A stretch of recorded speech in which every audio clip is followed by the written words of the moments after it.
వాక్యాలు తెలియ ఓనమాలు అనుకుంటే తండ్రిని మించిన కొడుకు అసలు అతనికి ఏమీ రావు, జీరో. ఇద్దరూ కలిసి మూర్ఖుల సామ్రాజ్యంలాగా ఎవరో మహాకవి రాశాడు. ఆ విధంగా ఇప్పుడు ఈ ఇద్దరు కలిసి వాళ్ళకు వాళ్ళే గొప్పలు చెప్పుకుంటూ వాళ్ళని వాళ్ళే పొగుడుకుంటూ ఈ విధంగా ఆ మహానాడంతా జగన్ గారిని తిట్టుకుంటా ఏ మహానాడు ఏమి కార్యక్రమం. మహానాడు అనేది మహానుభావుడు ఎన్టీఆర్ గారి జన్మదినాన్ని పురస్కరించుకొని గతంలో ఈ 83 నుంచి అది నిర్వహిస్తున్నటువంటి ఒక గొప్ప కార్యక్రమం. ఆ రోజు అనేక సమీక్షలు జరుగుతాయి మహానాడులో.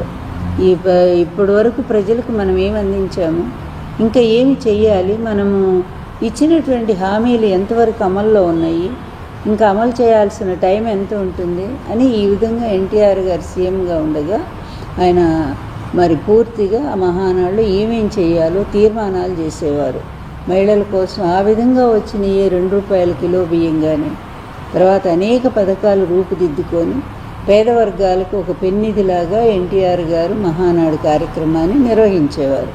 దానివల్ల ప్రతి పేదవాళ్ళకి ఒక లాభం జరిగేది.